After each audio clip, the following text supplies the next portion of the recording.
Alhamdulillahi Rabbil Alamin.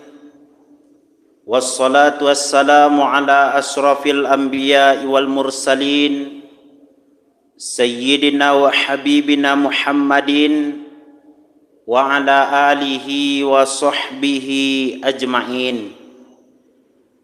Ashhadu an la ilaha illallah wahdah la syarikalah wa ashhadu anna Muhammadan abduhu wa rasuluh sallallahu alaihi wasallam allazi la nabiyya ba'da amma ba'd. Ma'asyiral muslimin, bapak-bapak, ibu-ibu, jamaah salat zuhur yang dimuliakan oleh Allah.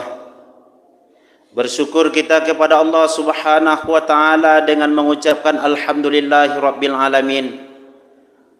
Yang dengan nikmat dan karunia yang masih diberikan oleh Allah, kita masih sempat dan dapat melaksanakan ibadah kepada Allah. Melangkahkan kaki ke masjid, melaksanakan solat berjamaah yang insyaAllah sebentar lagi akan kita laksanakan. Mudah-mudahan apa yang telah kita lakukan, yang sedang kita lakukan maupun yang akan kita lakukan mendapat redha dari Allah Subhanahu wa taala dan dibalasi dengan pahala yang berlipat ganda. Amin ya rabbal alamin. Salawat dan salam kepada Rasulullah dengan ucapan Allahumma salli ala sayyidina Muhammad wa ala ali sayyidina Muhammad. Ma'asyiral muslimin, bapak-bapak, ibu-ibu, jamaah yang dimuliakan oleh Allah. Di dalam Al-Qur'anul Karim surah Ar-Rum ayat yang ke-54, Allah Subhanahu wa taala berfirman, A'udzu billahi minasyaitonir rajim. Bismillahirrahmanirrahim. Allahul ladzi khalaqakum min da'fin summa ja'ala min ba'di da'fin quwwah. Summa ja'ala min ba'di quwwatin da'faw wa syaibah. Yakhluqu ma yasha' wa huwal alimul qadir. Shadaqallahul azim. Artinya, Allah lah yang telah menciptakan kamu dari keadaan yang lemah. Kemudian Dia menjadikan kamu setelah keadaan yang lemah itu menjadi kuat. Kemudian Dia menjadikan kamu setelah kuat itu lemah kembali dan beruban. Dia menciptakan kamu terhadap apa yang dikehendakinya, dan Dia maha mengetahui lagi maha kuasa. Maha benar Allah yang maha agung dengan segala firman-Nya. Ayat ini, ma'asyiral muslimin yang dimuliakan oleh Allah, memberikan pelajaran kepada kita bahwa fase kehidupan manusia di dalam kehidupan di dunia ini adalah relatif, berubah-ubah. Manusia, kata Allah, ketika dilahirkan ke dunia dia dalam keadaan lemah. Tidak ada orang yang baru dilahirkan ke dunia dia bisa pergi sendiri ke pasar, tidak ada. Tidak ada orang yang ketika baru dilahirkan ke dunia dia bisa meminta sesuatu dan bahkan membeli sesuatu, tidak ada. Dia pasti bergantung kepada ayah dan ibunya yang telah melahirkannya. Setelah itu fase kedua, manusia diberikan kekuatan. Itulah masa remaja, masa dewasa. Yang dengan fase kedua ini mempunyai kekuatan manusia secara fikiran dia nangkap. Secara menghafal dia cepat menghafal. Secara fisik dia lebih kuat dibandingkan fase yang pertama. Setelah itu dalam keadaan kuat tersebut, makin lama hidup makin turun derajatnya sama seperti yang pertama tadi. Makin melemah kembali. Jadi manusia, Bapak Ibu jamaah yang dimuliakan oleh Allah, saat pertama dalam keadaan lemah, kedua dalam keadaan kuat, ketiga dalam keadaan lemah kembali. Tidak ada orang yang semakin tua dikatakan semakin muda, tidak ada. Semakin tua semakin kuat, semakin tua semakin hebat, tidak ada. Tapi justru semakin tua manusia adalah semakin lemah, dan diantara cirinya adalah wasyaibah, beruban. Bapak Ibu jamaah yang dimuliakan oleh Allah, maka oleh karena itu Allah dan Rasulnya tidak ingin kita dalam kehidupan di dunia ini adalah menjadi orang yang merugi, menjadi orang yang tidak mendapatkan apa-apa yang mendatangkan kecintaan dan keridhaan dari Allah. Makanya Nabi berpesan, "Ightanim khamsan qabla khamsin." Pergunakanlah 5 perkara, 5 sesuatu sebelum datang 5 sesuatunya. Pertama kata Nabi, syababaka qabla haramika. Pergunakan waktu mudamu sebelum datang waktu tua. Kalau ketika muda kita banyak melakukan kebaikan, ketika muda melakukan hal-hal yang positif, bahkan anak muda yang mendekatkan diri kepada Allah, itu sangat dicintai oleh Allah Subhanahu wa taala. Nabi mengatakan, sab'atun yuzilluhumullahu ta'ala fi zillih yauma la zilla illa zilluh. Pada hari kiamat kelak Allah akan memberikan naungan kepada 7 kelompok manusia, yang di antara 7 kelompok tersebut salah satunya adalah syabun nasya'a fi ibadatillah, seorang pemuda yang taat dan tunduk kepada Allah Subhanahu wa taala. Anak muda yang kreatif, inilah yang kita inginkan di negeri ini. Tapi hari ini Bapak Ibu jamaah yang dimuliakan oleh Allah, kita lihat kasus narkoba banyak didominasi anak muda, pergaulan bebas anak muda, perbuatan-perbuatan maksiat didominasi anak muda. Kalau anak muda hari ini melakukan hal-hal yang negatif, maka khawatir kita 20 tahun yang akan datang, 30 tahun yang akan datang, mungkin status dan keadaannya jauh berbeda seperti yang kita alami saat sekarang ini. Maka oleh karena itu, tugas kita bersama Bapak Ibu jamaah yang dimuliakan oleh Allah, peran pengurus masjid untuk memakmurkan masjid dengan mengadakan kegiatan remaja harus. Orang tua di rumah harus membimbing anak-anaknya agar melakukan ketaatan dan ibadah kepada Allah.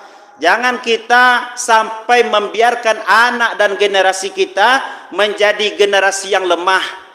Apanya yang lemah? Lemah isi kepalanya, ilmu tak ada. Karena kalau dironsen kepalanya mungkin saja isinya adalah Android, gadget, mobil legend dan lain sebagainya. Lemah iman anak generasi muda karena imannya tidak diisi. Mereka malas datang ke masjid, mereka malas membaca Al-Quran. Dan bahkan ada yang menjawab, yuk baca Quran. Apa kata anak ini? Saya kan sudah khatam dulu Ustaz. Bapak Ibu jemaah yang dimuliakan oleh Allah, apalagi kalau lemah ekonomi. Ada orang yang mencuri terang-terangan, ada orang yang korupsi besar-besaran. Apakah isi kepala mereka tidak ada? Ada isi kepala mereka. Tapi kalau iman di dada tidak ada, yang halal, yang haram pun bisa menjadi halal. Maka pergunakanlah waktu muda dengan sebaik mungkin untuk bisa ketika tua nanti tidak begitu banyak penyesalan yang kita lakukan. Nabi mengatakan, man tala umruhu wa hasuna amaluh. Orang yang panjang umurnya, baik perilakunya, itulah orang yang terbaik kata Nabi. Ketika sudah tua, orang tua ini 3 pula macamnya. Ada orang yang tua-tua keladi, makin tua makin menjadi. Ada yang tua-tua jelatang, makin tua makin menggatal. Dan yang kita inginkan adalah tua-tua kelapa, makin tua makin dipergunakan. Ketika kita sudah meninggal, nanti kita disebut Masjid Nurul Ikhlas ini adalah sangat maju dulu ketika dipimpin oleh bapak itu. Masjid Nurul Ikhlas ini adalah hebat ketika dulu dipegang pengurusnya oleh itu. Walaupun kita sudah meninggal, tapi nama kita di kemudian hari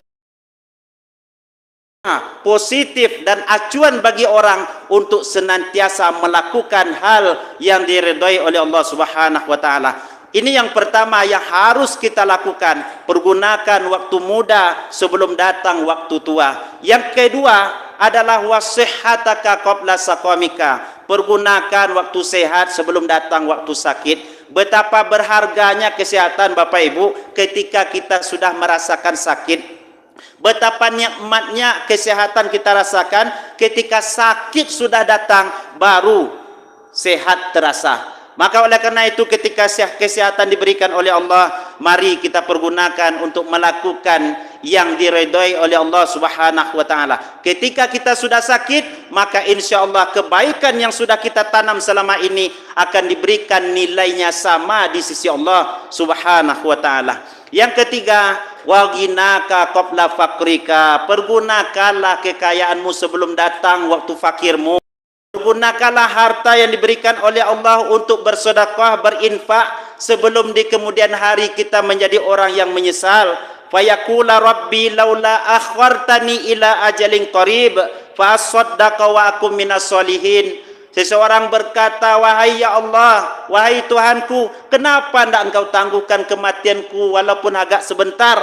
Maka dua hal yang akan aku lakukan. Fa asaddaqa wa akum minas solihin. Saya akan bersedekah ya Allah, dan saya akan melakukan amalan soleh. Kenapa terjadi penyesalan seperti itu?